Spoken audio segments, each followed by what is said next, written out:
சமீபத்தில் கண்டறியப்பட்ட உண்மைகளின்படி ஒவ்வொரு மாதமும் மனநலம் பாதிக்கப்பட்டவர்களுடைய எண்ணிக்கை 70% அதிகரிக்கிறது. 70% அதிகரித்து கொண்டிருக்கிறது. எந்த நாட்டிலையுமே இப்படியான செய்திகளை நம்ம பார்க்க முடியாது. இஸ்ரேலில் இருக்கக்கூடிய மக்கள் பாதி பேருக்கு தூக்கமின்மை என்கிற நோய் ஏற்பட்டிருக்கிறது. தூக்கம் இல்லாமல் தவிச்சுக்கிட்டு இருக்காங்க. தூக்கம் இல்லாமல் இருக்கிறது எவ்வளவு பெரிய நோய்ங்கிறது அப்படியான பாதிப்பு வரக்கூடியவர்களுக்கு தான் தெரியும். பல்லாயிரக்கணக்கான இஸ்ரேலியர்களுடைய சமூக ஊடக கணக்குகளை பாலஸ்தீன இராணுவம் கண்காணித்திருக்கிறது. வலமலை இஸ்ரேல் தான் இதெல்லாம் பண்ணுவான். ஆனால் இஸ்ரேலுக்கே செக் வச்சிருக்கிறாங்க. பாலஸ்தீன விடுதலை அமைப்பை சேர்ந்தவர்கள் அயத்துல்லா அலி காமனியை கொலை செய்வதற்கு திட்டமிடுகிறார்கள். அவரை கொலை செய்தால் உள்நாட்டுக்குள் பாரிய குழப்பம் ஏற்படும். அதனூடாக ஈரானை சீரழிச்சிடலாம், மொத்தமாக சீர்குலைச்சிடலாம் என்று சொல்லி இஸ்ரேலும் அமெரிக்காவும் திட்டமிடுகின்றன என்று இன்றைக்கு ஈரானுடைய உளவுத்துறை அமைச்சர் தகவல் வெளியிட்டிருக்கிறார். அதே நேரத்தில்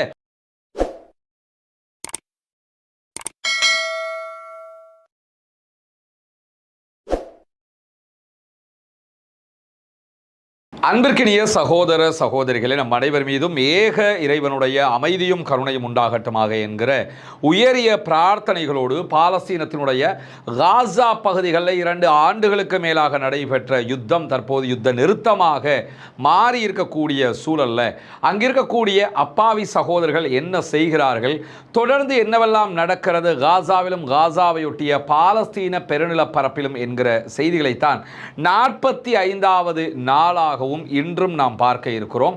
இன்றைக்கு வெளியாக இருக்கக்கூடிய பல முக்கியமான செய்திகளில் முதன்மை செய்தியாக காசாவினுடைய 2ஆம் கட்ட யுத்த நிறுத்தம் தொடர்பான பேச்சுவார்த்தைகளை தொடர்வதற்காக ஞாயிற்றுக்கிழமையே பாலஸ்தீன விடுதலை அமைப்பினுடைய தலைவர்கள், அரசியல் துறை பொறுப்பாளர்கள் டாக்டர் ஹலீல் அல் ஹையாவினுடைய தலைமையில் கெய்ரோவுக்கு போயிருக்கிறாங்க. கெய்ரோவில் ஈஜிப்டினுடைய உளவுத்துறை தலைவரை சந்தித்து அவர்கள் பேச்சுவார்த்தைகளை நடத்தியிருக்கிறார்கள். தொடர்ந்தும் காசாவினுடைய அப்பாவிகள் மீதான இஸ்ரேலுடைய வரம்பு மீறிய தாக்குதல்கள் தொடர்பாக பேச்சுவார்த்தைகள் நடைபெற்றிருக்கிறது. குறிப்பாக கடந்த சனிக்கிழமை 24 அப்பாவிகள் ஒரே நேரத்தில் கொல்லப்பட்ட இஸ்ரேலுடைய தாக்குதல் தொடர்பாக தங்களுடைய அழுத்தமான கண்டனத்தை பாலஸ்தீன விடுதலை அமைப்பினுடைய அரசியல் துறை பொறுப்பாளர்கள் பதிவு செய்திருக்கிறார்கள். காரணம் என்னன்னா, பாலஸ்தீன விடுதலை அமைப்பினுடைய ஒரு சோல்ஜர் இஸ்ரேலிய படைகள் மீது தாக்குதல் நடத்தினார், அதனால் தான் நாங்கள் தாக்குதல் நடத்தினோம் என்று பெஞ்சமின் நெதன்யாகு சொல்லியிருந்த நிலையில் அதற்கான ஆதாரத்தை இஸ்ரேல்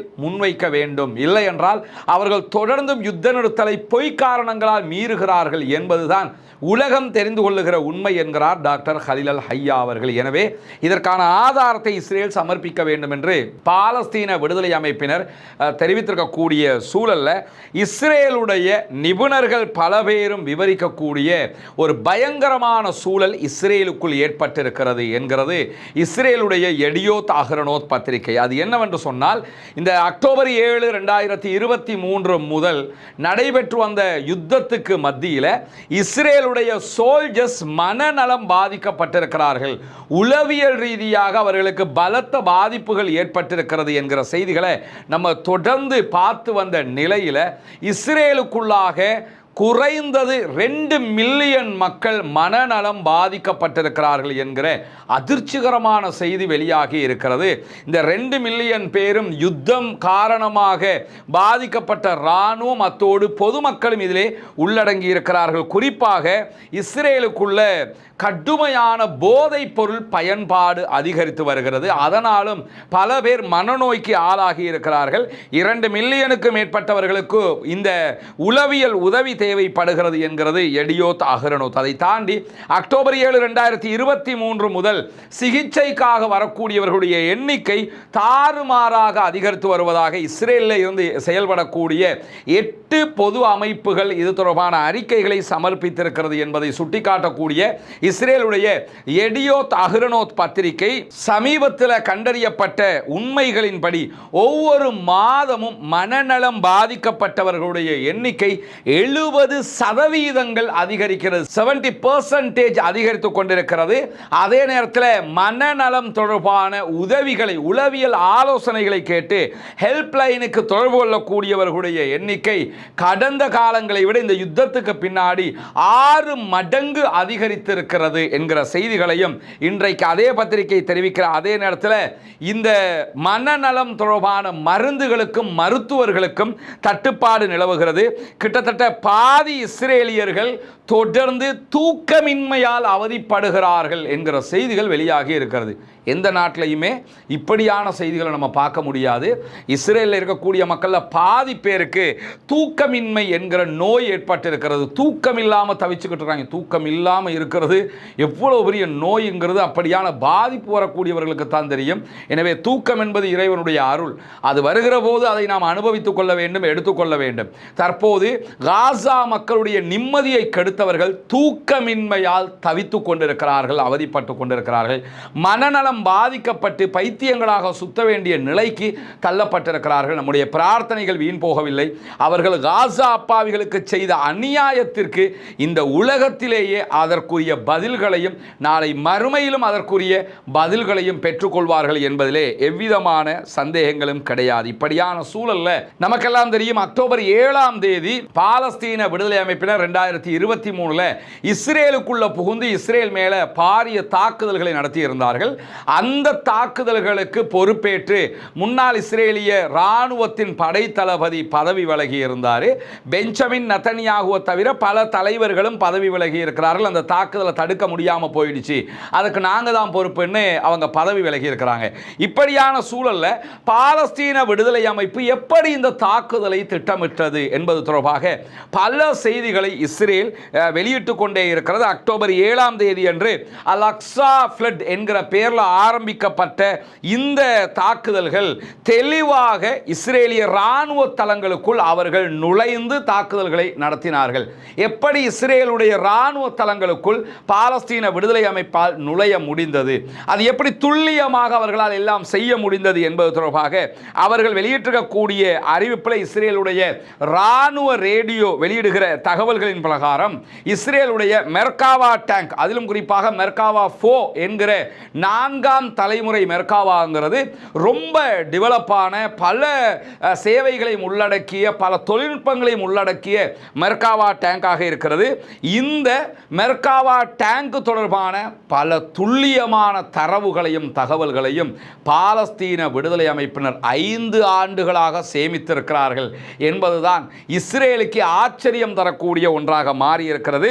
குறிப்பாக பாலஸ்தீன விடுதலை அமைப்பினர் ஒரு சிறப்பு டேங்க் பிரிவையே உருவாக்கி இருக்கிறார்கள். அந்த மெர்காவா டேங்க் தொடர்பாக ஒரு தனியான ஒரு பிரிவையே அவங்க உருவாக்கி இருக்கிறாங்க. அதை எப்படி ஆப்ரேட் பண்ணுறது, அதை எப்படி அடித்து நொறுக்கிறது, அது எப்படி செயல்படும் என்பதை பற்றி பல தேர்ச்சிகளை அவர்கள் பெற்றிருக்கிறார்கள் என்று சொல்லக்கூடிய இஸ்ரேலுடைய அறிக்கையில் பாலஸ்தீனத்திற்காக போராடக்கூடிய பல்லாயிரக்கணக்கான பாலஸ்தீன போராளிகள் டெக்னாலஜியில் அனுபவம் மிக்கவர்களை கொண்டு பல்லாயிரக்கணக்கான இஸ்ரேலியர்களுடைய சமூக ஊடக கணக்குகளை பாலஸ்தீன இராணுவம் கண்காணித்திருக்கிறது. வலமலை இஸ்ரேல் தான் இதெல்லாம் பண்ணுவான், ஆனால் இஸ்ரேலுக்கே செக் வச்சிருக்கிறாங்க பாலஸ்தீன விடுதலை அமைப்பை சேர்ந்தவர்கள். மெர்காவா 4 வகையான 4ஆம் தலைமுறை மெர்காவா பீரங்கியினுடைய துல்லியமான தாக்குதல் திறன்களை எல்லாம் இவர்கள் மிக தெளிவாக எப்படியோ அடையாளம் கண்டு பெற்றுக்கொண்டிருக்கிறார்கள். குறிப்பாக பாலஸ்தீன விடுதலை அமைப்பினுடைய பிரிகேட்ஸ் பல ஆண்டுகளாக இந்த அறிக்கைகளை சேமித்திருப்பதான தகவல்கள் கசிந்திருப்பதாக இஸ்ரேல் சொல்லுகிற அதே நேரத்தில் பாலஸ்தீன விடுதலை அமைப்பினுடைய போராளிகள் பல டேங்குகளை முடக்குவதில் வெற்றி கண்டிருக்கிறார்கள். அதாவது யுத்தத்தில் பல மெர்காவா டேங்க் அவங்க அடிச்சு நொறுக்கினாங்க. இதே நேரத்தில் எந்த மெர்காவா டேங்கெல்லாம் ஒர்க் பண்ணுமோ அந்த டேங்குகளை ஹைஜெக் பண்ணுறதுல, ஹேக் பண்ணுறதுல, முடக்கிறதுல வெற்றி கண்டிருக்கிறார்கள் பாலஸ்தீன விடுதலை அமைப்பினர் என்கிற தகவல் தான் தற்போது ரகசிய தகவலாக பாதுகாக்கப்பட்டு கசிந்திருக்கிறது. குறிப்பாக டேங்குக்கு உள்ள ஒரு ரகசியமான பட்டன் இருக்கிறதாக சொல்லப்படுகிறது. மெர்காவா டேங்குக்குள்ள அந்த பட்டன் இருக்கிற விவகாரம் இஸ்ரேல் போர்சஸை தவிர பாலஸ்தீன விடுதலை அமைப்பை சேர்ந்தவர்களுக்கு தெரிய வர வாய்ப்பே இல்லை. ஆனால் அப்படி ஒரு பட்டன் இருக்கிறது. இருக்கிறது என்கிற விவகாரத்தை அவங்க கண்டுபிடிச்சிருக்கிறாங்க. குறிப்பாக இந்த பட்டன் இயங்குவதைத்தான் பாலஸ்தீன விடுதலை அமைப்பினர் ஹைஜாக் பண்ணியிருக்கிறாங்க, ஹேக் பண்ணியிருக்கிறாங்க. இந்த பட்டனை பயன்படுத்த முடியாத வகையில் மாற்றிவிட்டாலே அந்த மெர்காவா டேங்க் இயங்காமல் போய்விடும் என்பதற்காக அதை அழுத்தும் போது, எந்த பட்டனை அழுத்துறாங்களோ அந்த பட்டனை அழுத்தும் போது உடனடியாக அது லாக் ஆகிற விதமாக அவர்கள் ஹைஜாக் பண்ணி இருக்கிறார்கள். ஆச்சரியமான ஒரு தகவல் இது. ஏன்னா வலமலை இஸ்ரேல் எதை பண்ணுவானோ அதை இஸ்ரேலுக்கே பண்ணியிருக்கிறாங்க இவங்க. ஹைஜாக் பண்ணுற விதமாக இப்படி அந்த வேலைகளை செய்திருக்கிறாங்க. அது மட்டுமல்லாமல் பாலஸ்தீன விடுதலை அமைப்பினர் செயலிழக்க செய்த மெர்காவா டேங்குகளை மீண்டும் இஸ்ரேலால் இயக்க முடியாமல் போயிருக்கிறது என்கிற தகவல்களுக்கு மத்தியில் தான் இந்த செயல்பாடுகள் எல்லாம் பலத்த குழப்பத்தை இஸ்ரேலுக்கு ஏற்படுத்தி இருக்கிறது என்பது மட்டுமல்லாமல் இந்த ரகசிய பட்டனை எப்படி பாலஸ்தீன விடுதலை அமைப்பினர் தெரிந்து கொண்டார்கள் என்பதுதான் மிக முக்கியமான ஆச்சரியமாக அவர்களுக்கு இருக்கிறது. குறிப்பாக இது தொடர்பாக பல சமூக ஊடக லட்சக்கணக்கான ஃபேஸ்புக், இன்ஸ்டாகிராம் பதிவுகளை பாலஸ்தீன விடுதலை அமைப்பினர் சேகரித்ததாகவும் அதில் கிடைத்த புகைப்படங்கள், அவங்க ஒரு இராணுவ தளத்துக்குள்ளே நின்று கேம்புக்குள்ளே நின்று ஃபோட்டோ எல்லாம் போடுவாங்கல்ல, அதையெல்லாம் எடுத்து அதையெல்லாம் 3Dயில் பண்ணி அதனூடாகத்தான் பயிற்சி எடுத்திருக்கிறார்கள் என்கிற செய்திகளும் இன்றைக்கு வெளியாகி இருப்பது மட்டுமல்லாமல், குறிப்பாக இந்த தகவல்களை சேமிப்பதற்காக பாலஸ்தீன விடுதலை அமைப்பினுடைய உளவுத்துறை உருவாக்கப்பட்டிருக்கிறது. அந்த உளவுத்துறையில் 2500 பேர் பணியாற்றி இருக்கிறார்கள். 2500 உளவுத்துறையை சேர்ந்தவர்கள் பயிற்சி அளிக்கப்பட்டு தான் இஸ்ரேல் தொடர்பான உளவுத்துறை தகவல்கள் எல்லாம் மொத்தமாக அவர்கள் பெற்றுக்கொண்டிருக்கிறார்கள் என்கிற தரவுகளும் இன்றைக்கு வெளியாகி இருப்பது மட்டுமல்லாமல், குறிப்பாக இந்த பாலஸ்தீன விடுதலை அமைப்பினுடைய செயல்பாடுகள் எந்த அளவுக்கு உச்சமாக இருந்திருக்கின்ற அயன் டோமையே அவங்க ஹைஜாக் பண்ணி இருக்கிறாங்க. இப்போதான் இந்த தரவுகள் எல்லாமே வெளியே வருது. அயன் டோமையே பாலஸ்தீன விடுதலை அமைப்பு பல சந்தர்ப்பங்களில் ஹைஜாக் பண்ணி இருக்கிறாங்க, ஹேக் பண்ணி இருக்கிறாங்க என்கிற தகவல் மட்டுமல்லாமல், இவர்கள் ஹைஜாக் பண்ணிய விவகாரம் தொடர்பாக கருத்து சொல்லியிருக்கக்கூடிய ஒரு இஸ்ரேலிய அதிகாரி என்ன சொல்றாருன்னு கேட்டால், பாலஸ்தீன விடுதலை அமைப்பு செய்திருக்க வேலையெல்லாம் ரொம்ப ரொம்ப நுணுக்கமான வேலை, அதை நான் கற்பனை கூட பண்ண முடியாத வேலையாக இருக்கிறது என்பதை தாண்டி இஸ்ரேலுடைய மேலதிகமான ஒரு இராணுவ அதிகாரி சொல்லியிருக்கக்கூடிய செய்தியை எடியோத் அஹ்ரோனோத் சுட்டிக்காட்டுகிறது. நான் பல ஆண்டுகளாக இந்த மெர்காவா டேங்கில் மற்ற இராணுவ உபகரணங்களை செயல்படுத்துவதில், அதை ஆப்ரேட் பண்ணுறதில் பணியாற்றி இருக்கிறேன். ஆனால் எனக்கே தெரியாத நம்முடைய இராணுவ தளங்கள் தொடர்பான செய்திகளை இவர்கள் கண்டுபிடித்திருக்கிறார்கள். இது நமக்கு ஏற்பட்ட மாபெரும் தோல்வி என்பதை அவர்கள் ஒப்புக்கொள்கிறார்கள். எனவே அக்டோபர் 7 இஸ்ரேல் மாபெரும் தோல்வி அடைந்திருக்கிறது. மிக தெளிவாக இஸ்ரேலுடைய தொழில்நுட்பங்களையே ஹேக் பண்ணி இருக்கிறாங்க பாலஸ்தீன விடுதலை அமைப்பினர் என்கிற செய்திகள் எல்லாம் இன்றைக்கு மொத்தமாக அல் ஜசீரா வெளியிட்டிருக்கிறது. அனடோலு நியூஸ் ஏஜென்சியும் இந்த செய்திகளை பதிவு செய்திருப்பதை நம்ம பார்க்க முடியும். இப்படியான சூழலில் தான் இன்றைக்கு ஈரானுடைய உளவுத்துறை அமைச்சர் ஒரு முக்கியமான அதிர்ச்சிகரமான செய்தியை வெளியிட்டிருக்கிறார். ஈரான் மொத்தமாக தன்னுடைய கண்ட்ரோலை கையில் வச்சுக்கின்றிருக்குது. இந்த மாதிரியான நேரத்தில் ஈரானுக்குள் உள்நாட்டு குழப்பத்தை உண்டாக்குவதற்கு இஸ்ரேலும் அமெரிக்காவும் முயற்சிகளை செய்து வருகின்றன. அதனுடைய உச்சகட்டமாக ஈரானுடைய ஷியா பிரிவினுடைய ஆன்மீக தலைவராக செயல்படக்கூடிய அயத்துல்லா அலி காமனியை கொலை செய்வதற்கு திட்டமிடுகிறார்கள். அவரை கொலை செய்தால் உள்நாட்டுக்குள் பாரிய குழப்பம் ஏற்படும், அதனூடாக ஈரானை சீரழிச்சிடலாம், மொத்தமாக சீர்குலைச்சிடலாம் என்று சொல்லி இஸ்ரேலும் அமெரிக்காவும் திட்டமிடுகின்றன என்று இன்றைக்கு ஈரானுடைய உளவுத்துறை அமைச்சர் தகவல் வெளியிட்டிருக்கிறார். அதே நேரத்தில் 86 வயதான ஆயத்துல்லா அலி காமனி 1989 முதல் ஈரானுடைய ஆன்மீக தலைவராக செயல்பட்டு வருகிறார். ஈரானுடைய அனைத்து செயல்பாடுகளிலும் அவருடைய முடிவுதான் இறுதி முடிவாக இருக்கக்கூடிய நேரத்தில் தான் இப்படியான செய்திகள் வெளிவந்திருக்கு. எனவே ஆயத்துல்லா அலி காமனியை நாங்கள் உச்சகட்ட பாதுகாப்போடு பாதுகாத்து வருகிறோம் என்கிற செய்திகளை ஈரானுடைய ஜனாதிபதி மசூத் பெசக்ஷியனும் சொல்லியிருக்கிறார். ஏன்னா 12 நாள் வாரில் எப்படியாவது ஆயத்துல்லா அலி காமனியை கொன்றணும்னு சொல்லி இஸ்ரேல் ரொம்ப தவிச்சது. அந்த நேரத்தில் நாங்கள் அவரை பாதுகாத்துட்டோம். என்னுடைய உயிர் போனாலும் பரவாயில்லை, ஆயத்துல்லா அலி காமனியினுடைய உயிர் போய்விடக் கூடாது என்பதில் நான் கவனமாக இருந்தேன் என்கிறார் மசூத் பெசக்ஷியன், ஈரானுடைய ஜனாதிபதி. இந்த அளவுக்கு ரொம்ப பாதுகாப்பு அவருக்கு நாங்கள் கொடுத்திருந்தோம், இப்பொழுதும் அப்படித்தான் நாங்கள் பாதுகாத்து வருகிறோம் என்கிற நிலையில தான் இன்றைய தினம் ஹிஸ்புல்லாக்களுடைய தலைவர்களில் மிக முக்கியமானவராக செயல்பட்ட ஒருவரை கொலை செய்திருக்கிறது இஸ்ரேலுடைய ஆக்கிரமிப்பு இராணுவம். அவருடைய ஜனாசா இன்றைக்கு அடக்கம் செய்யப்பட்டிருக்கக்கூடிய நேரத்தில் தான் ஹிஸ்புல்லாக்கள் மிக கடுமையான கண்டனங்களையும் எச்சரிக்கைகளையும் விடுத்திருக்கிறார்கள். நாங்கள் லெபனானுடைய இராணுவத்தையும் லெபனான் அரசாங்கத்தையும் நாட்டை பாதுகாப்பார்கள் என்றுதான் அவர்களை நம்பி எங்களுடைய பாதுகாப்புகளை கொஞ்சம் நாங்கள் ரிவர்ஸ் எடுத்திருந்தோம். ஆனால் நாட்டை பாதுகாக்கிற பணியில் லெபனானுடைய இராணுவமோ லெபனானுடைய அரசாங்கமோ வெற்றி பெறவில்லை. எனவே நாங்கள் விரைவாக களத்துக்கு வர வேண்டி வரும் என்று இன்றைக்கு ஹிஸ்புல்லாக்கள் விடுத்திருக்கக்கூடிய அறிக்கையில் சொல்லியிருக்கிறது மட்டுமல்லாமல் இன்றைக்கு கொல்லப்பட்டிருக்கக்கூடிய ஹிஸ்புல்லாக்களுடைய தலைவரை பொறுத்தவரையில் தபுதபாயி என்கிற ஒருவர் தான் கொல்லப்பட்டிருக்கிறார். இவர் ஃபுவாத் ஷுக்கூர் என்கிற முன்னாள் ஹிஸ்புல்லாக்களுடைய இராணுவ தளபதி கொல்லப்பட்டதற்கு பிறகு அந்த இடத்தை நிரப்பியவர் இவர் தான் ஹிஸ்புல்லாக்களுடைய உயர்மட்ட இராணுவ தளபதியாக இருக்கிறார். இவர் தான் இன்றைக்கு கொல்லப்பட்டிருக்கிறார் என்கிற நிலையில் இவரோடு சேர்த்து இன்னும் பல பேரும் கொல்லப்பட்டிருக்கிறார்கள். இப்படியான சூழலில் தான் வடக்கு இஸ்ரேலுடைய பல பகுதிகளுக்கும் இன்றைக்கு உயர் பாதுகாப்பு வலயங்களாக அறிவிக்கப்பட்டிருக்கிற அவசரகால நிலையை இஸ்ரேல் பிரகடனப்படுத்தி இருக்கிறது. ஏன்னா எந்த நேரமும் ஹிஸ்புல்லாக்கள் தாக்குதல்களை நடத்தலாம் என்கிற அச்சம் இருக்கிற காரணத்தினால்தான் இப்படியான உயர் பாதுகாப்பு அளிக்கப்பட்டிருக்கிறது, அவசரகால நிலை பிரகடனப்படுத்தப்பட்டிருக்கிறது என்று இஸ்ரேலுடைய செய்திகளை நம்ம பார்க்க முடிகிறது.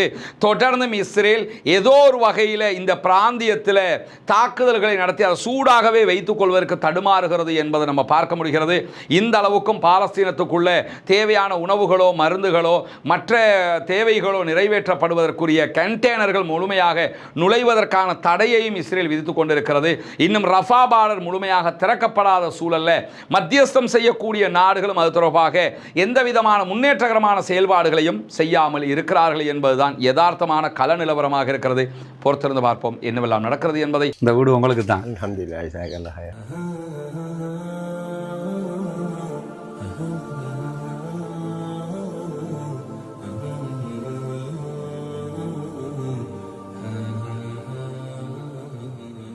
இதுக்கு நிறைய சகோதரர்கள் உதவி பண்ணியிருக்கிறாங்கம்மா. உள்நாட்டில் வெளிநாட்டில் எல்லா பகுதிகளில் இருந்து நாங்கள் யூடியூப்பில் பலஸ்டைனை பற்றி பேசுகிற நேரத்தில் அதுக்கு இடையில் இந்த விளம்பரத்தை பண்ணித்தான் எடுத்துகிட்டு வந்து இந்த வீட்டுகளை நம்ம பண்ணுறோம். சரியா? வந்து பாருங்கள், வீடை முதல்ல நீங்கள் பாருங்கள், காட்டுவோம் வாங்க.